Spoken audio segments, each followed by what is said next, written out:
Hey there, welcome to Ask Ron. Topic today is contest prep do's and don'ts. Very timely because we are right in the midst of contest season now. A lot of contests are going on, people are in prep. Contest season will be going on all the way till about November here in the United States and around the world.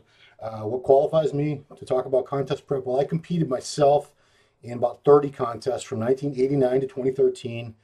I have judged contests and I have attended probably somewhere between 300 and 400 contests in my life. A lot of amateur shows, a lot of pro shows. So I want to get right into it. Most common mistakes, things you want to avoid and things you want to do. The first one is, if you are going to compete, you definitely need to attend a contest. I would say at least 8 to 12 weeks, at least 8 to 12 weeks before you step on stage. Preferably, I'd prefer to see somebody go watch a contest like a year before they're even thinking about competing. Main reasons are you want to get a really good, a good understanding of what the standards are like. You'll get a good idea of what they're looking for. You'll see what the development is like in the various divisions. What do the bikini girls look like? The people that do well. What's the difference between the people that do well and the people that don't do well? The people that win and the people that don't place. How are they different? How do they look? How do they present themselves? Bodybuilding, you know, does this guy have, what level of muscularity? How much size is expected? How much definition? Because invariably, you'll see a few people at every contest who you can tell a lot of them had no idea what they were in for. They had no idea they were supposed to be that big or that lean, even that they were supposed to be tan. Some people show up white as a ghost. You know, they might have a little tan from a tanning bed and they thought that was going to be fine.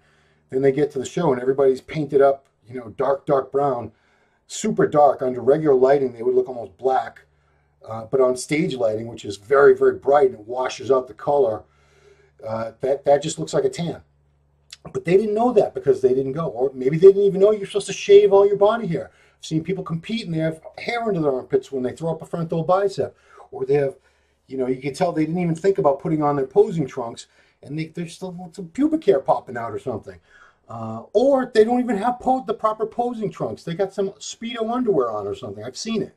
You know, I've seen all kinds of very, very basic mistakes that could have been avoided in most cases if the person had only gone and attended a contest and just had a good look at what they were going to be in for, what they were going to be up against. Because you don't want to be that guy or that girl who everyone's kind of making jokes about. And sometimes they'll give wild clapping and they're not laughing at you. I'm sorry, they're not laughing with you. They're laughing at you. You don't want that. You don't want to be that person. So definitely go to a contest. Another really good reason to go to a contest long before you compete. In this case, you don't have to. It doesn't have to be a year away, but you just want to get a good sense of how the day is run, because it's going to be overwhelming enough your first time up there on stage, you know. But if you have no idea what the process is like, okay, well, there's different divisions and they're going to have you up for judging and you come out in a lineup and then they have one at a time. If you don't know the whole process, it can be very confusing and, you know, you're already nervous and probably scared to be up there, and if you have no idea what's going on, it's going to be even worse. You're just going to be like a deer in the headlights. You don't want that. You want to have a sense of, this is how the day is going to go. This is how the judging goes. Then there's a break. Then they come back for the finals, and this is what happens. The judges ask you to do this during the day, then this is what happens at night. You know, you might not even have realized you needed a posing routine. I've seen some people just wing it, or other people just dance around. They don't hit one pose, and people, again, a lot of times people will cheer wildly for them, but they're cheering because they think it's hilarious. It's not because they're admiring you or they think you're doing a great job. Next thing, if you're going to be competing, you want to make sure you give yourself enough time to get in shape. And I'm going to say this. If you have so much body fat that you can't see any muscle separation at all, can't see your abs whatsoever, not even blurry abs, don't even think about picking a contest. You need to at least get some level of muscularity. Get your body fat down. And once it's down to a point where you probably have no more than 20 pounds to lose before you'd be in stage shape, let's say 20 to 30 if you're a bigger guy, that's when it's time to start looking at the calendar, looking at the contest calendars, go to NPC News Online, take a good look at the schedule, and see, okay, well, This one is 16 weeks away, that's 20 weeks away, that's 30 weeks away. You want to have enough time to get in shape, because you don't want to be so far behind that contest is 3 weeks away and you have so much fat, there is no way you're going to lose all that in 3 weeks. You want to be ready. I'll get to this later. You want to be ready a little bit ahead of time. You don't want to be struggling and going crazy with an extreme diets, with hours and hours of cardio. You don't want to be behind the 8 ball, as we say. So give yourself enough time. And the best way to do that is to be in reasonable condition before you even think about competing. If you've been on a perma bulk for years, and you have a double chin, you have a muffin top, and you can't see any muscle definition or separation at all, get rid of a lot of that fat, then start looking at a contest. Next one, have realistic expectations. Going to a contest will give you that too.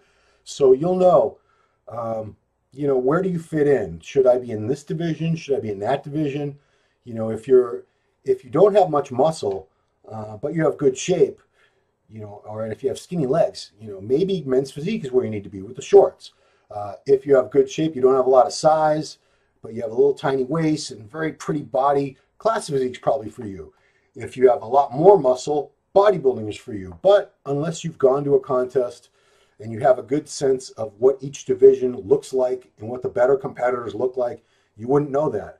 So you want to have realistic expectations about that. And you also want to know, should I be doing open? Am I that good that I should just jump right into open? Or should I start out and do novice? And by the same token, if you're really good and you can see where you stack up, and you can realistically look at people up on stage when you go to watch the show and say, how would I do against that guy? Could I beat that guy? Could I beat that girl? Or would they beat me? If you're really good, you could go right into the open.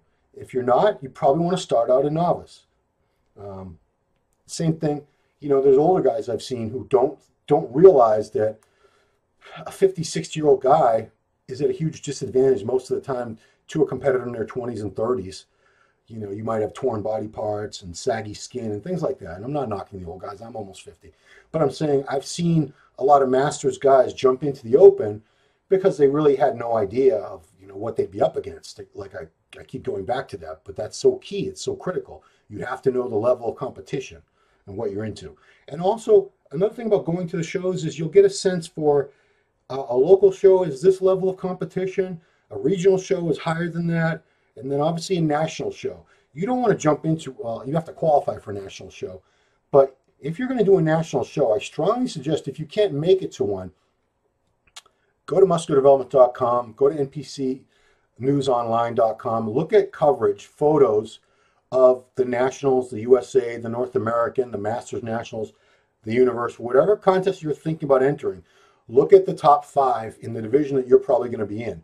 Do I look like that? Am I at that level? Am I at least that good? Or am I way behind? Would these people all just make me look terrible? Would I not be, would I be out of place? So, these days, a lot of people want to turn pro fast, and they're in a huge rush to get to the nationals, and a lot of them have no idea the level of competition because, they're training at their gym. Maybe they're at a Planet Fitness or something, and they're the only person there that trains hard, trains seriously, and they have a pretty decent physique by themselves. And to the people at Planet Fitness and to their mom and dad and to their boyfriend or girlfriend, they're perfect. They're the best. That's the best body in the world right there. Problem is, you get to these shows, once you especially get to the national level, now you're dealing with people a lot of times with really gifted genetics, people who have been training a very long time, take it very seriously, have a good coach.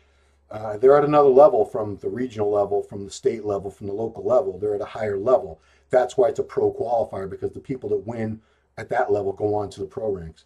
But you wouldn't know that if you had never looked into it, if you've never been to a show like that, or you've never even bothered to look at pictures. Next one is hire a coach if you need one. And if it's your first time and you really don't have a good handle on your diet, things like that, the supplement side, the chem side, you probably are better off getting a coach than to try and figure it out all on your own. Not to say that people haven't done well without coaches. I never had a coach, but it took me years and years of trial and error that I could have avoided had I employed the services of a coach, which I didn't. Picking a coach, don't just pick any coach. There are people now, because it's a huge booming industry now, the coaching industry. A 19-year-old kid can do one contest, place 5th in the novice or teenage or whatever, and all of a sudden he's a coach, he's a prep coach. Even if he looks good, let's say, that doesn't mean he can make you look good. You want to look for people who have a track record, people who have helped others get into great shape and do well in competition. Not necessarily that they've turned people pro or whatever, although that is a bonus, but people that have a lot of experience. They've prepped a lot of people for shows.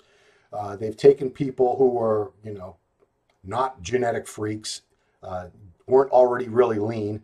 Some people are so genetically gifted and they're naturally lean. My dog could prep them for a show and they'd win. It doesn't matter. They don't really, a coach is really not even that important to somebody like that. It's more of a babysitter at that point. But you want a coach who has a lot of experience working with people. There's a lot of people now who have their coaches, they have teams of competitors and they'll bring teams to shows. They'll have anywhere from 5 to 20 people in any given contest. And, they'll all wear the same tracksuits or hoodies or whatever, team so-and-so.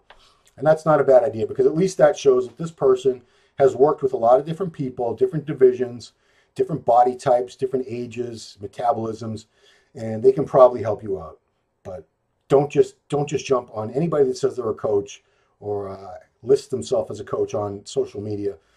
They're not all created equal. Some of them aren't very good at all. Like I said, don't just go by the way they look either. Just because someone's a great competitor, it means they got themselves looking good and in shape. It doesn't mean they can do it for anybody else. There are a lot of pros out there. I wouldn't trust them to coach me. I don't think they know how to coach anybody else. They know how to train. They know how to eat for what works for them. But these are genetic freaks. They're mutants. They really are. They're not like regular human beings. They're almost another species. They're that different from regular human beings. So there are some of them that are very knowledgeable and do work well. Like John Meadows is a good example. There's a bunch of others, but I'm just saying, just because a coach has a great physique doesn't mean they're a great coach. And by the same token, just because a coach doesn't have a great physique, don't use that against them. They're a coach. You don't expect football coaches to be the best football players, right? Some football players, some coaches were football players and they were awful, but they make excellent coaches later in life. Same token, just because a guy, maybe he's got a little gut or whatever, he doesn't train hard, doesn't worry about that. I don't care. Can he get people in shape? Sometimes those are the best coaches because they're not worried about themselves, especially if they're competitors. If your coach is a competitor and he's getting himself ready for a show, that is going to have an impact on the attention and time he's going to be able to pay to you versus somebody that's all they do is coach athletes. And you can contact them any time of day or night. They'll get back to you, and you're their main concern. You want a coach that gets back to you in a reasonable amount of time and doesn't leave you hanging, because that's the worst thing, especially if it's your first show. You need guidance, you need support, you need answers when you have questions. You want somebody that's going to be able to give that to you. And if you have a bad experience with a coach like that, don't use them again. Find somebody else. Find a better coach. Next one, listen to your coach. If you're going to hire a coach, this is key. This is someone you're putting your trust in, and they're telling you exactly what to do. They're laying out your diet. You're sending them pictures or videos, or maybe they're local and you're seeing them in person. They're adjusting your program, your nutrition, your supplements, your cardio, all that. So your success at the end, you can judge it by how well you follow that. But if you don't listen to your coach, if you cheat on your diet, if you do more cardio than they told you to do, less cardio, or if you're going online, or even if you're going around the gym and you're asking different people, my coach said to do this, what do you think? When they ask people say that to me all the time. They'll either message me or in person, they'll say, my coach wants me to do this. What do you think about that? I say, I think you should listen to your coach. You paid that person, you put your trust in that person. If you don't look the way you want to look, your best, on contest day, and you didn't do what your coach said, you can't blame your coach because you didn't do what they were telling you to do. Same token, if you're doing everything exactly the way your coach said and you look like ass on contest day, then you could say, maybe this coach isn't very good. Either way, you need to listen to your coach or you'll never know.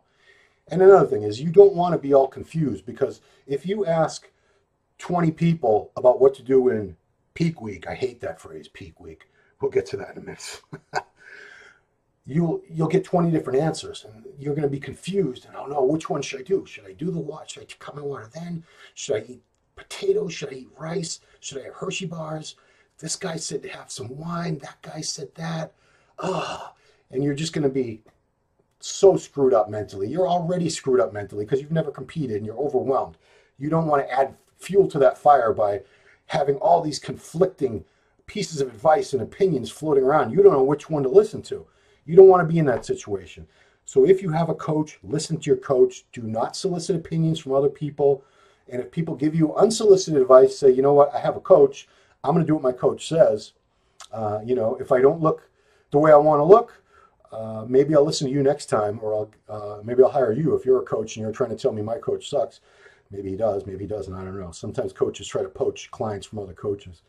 But bottom line, listen to your coach if you have a coach. Don't try to switch teams left and right all the time and take advice from 20 different people. It's going to mess you up so bad. Final piece of advice for do's and don'ts is do not do anything drastic at the end. Peak week. First of all, you need to be in shape about a week out or so, 2 weeks out, a week out. If you're not looking almost exactly the way you need to look on stage by a week out, there's nothing you're going to do in that week. If you didn't get the body fat off, all the manipulation with water and sodium and diuretics and I don't care, insulin, you're not going to fill out and lean out and take all this fat off and suddenly swell the muscles up and turn from Pee Wee Herman to Phil Heath. It doesn't work that way. Your body is what it is. A lot of people also will over diet. They'll do too much cardio. They'll over diet by not eating enough, and they'll lose a lot of muscle over the course of a prep, especially if they go crazy with things like clenbuterol and T3. It's very common for people to lose muscle. They go catabolic, but in their mind, they're thinking it's okay when I carb up. They think 3 days before the contest of eating a bunch of potatoes or rice or cream of rice or junk food and shit loading, what they call it. They think that's going to transform them, and they're going to blow up and suddenly look like a big freak. Well, if you're skinny and flat and you've lost a bunch of muscle, you're not getting it back in a few days of eating. I don't care what you eat or how much of it you eat. And in fact, if you overeat on carbs, a couple things will happen. You'll probably spill over. You'll hold a bunch of water. You're going to look even worse. Or you're going to have a lot of bloating because your stomach's not used to that volume of food, especially if you go crazy and start eating a bunch of junk food and you've been eating clean for 12, 16 weeks or more. Your body's going to flip out and go, oh my God, what is all this crap food? It's going to have a terrible reaction. You have cramps, stomach ache, diarrhea, or even worse than diarrhea, constipation. One of the worst things, it's happened to me, it's happened to probably every competitor, is not being able to go to the bathroom for the last couple of days before a show, especially if you're dehydrating, if you're cutting water. It's the worst thing you can do. That's almost guaranteed constipation. You don't want to be in that situation where you're in pain, where you're very uncomfortable, and you don't want to ruin something you worked so hard for. There's been so many examples. I guarantee a ton of you who compete or watching this right now are nodding your head, say yes, because you looked awesome a few days before the show, a week before the show, 2 weeks before the show. You took those pictures in the gym or in your kitchen, and you looked awesome. But then you went ahead and ate a bunch of crap food, or you cut your water 3 days out, or you started taking diuretics 5 days. You did something ridiculous, something drastic at the end, and you screwed up all that hard work, and you ended up looking like shit day of the contest. Then the next day, you're calmed down and you excrete out all that water, and then that's when you take your picture and say, man, if I looked like this yesterday, well, you didn't.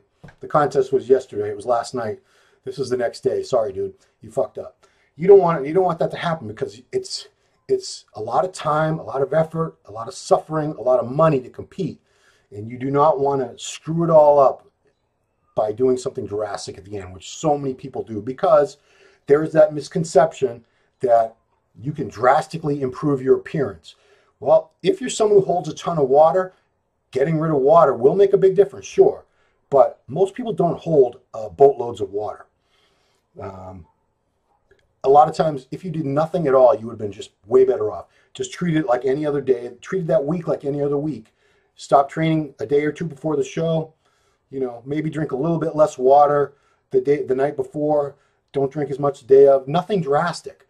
If you do things drastically different, it's most of the time not going to have a positive impact on the way you look. It's going to have a very negative impact.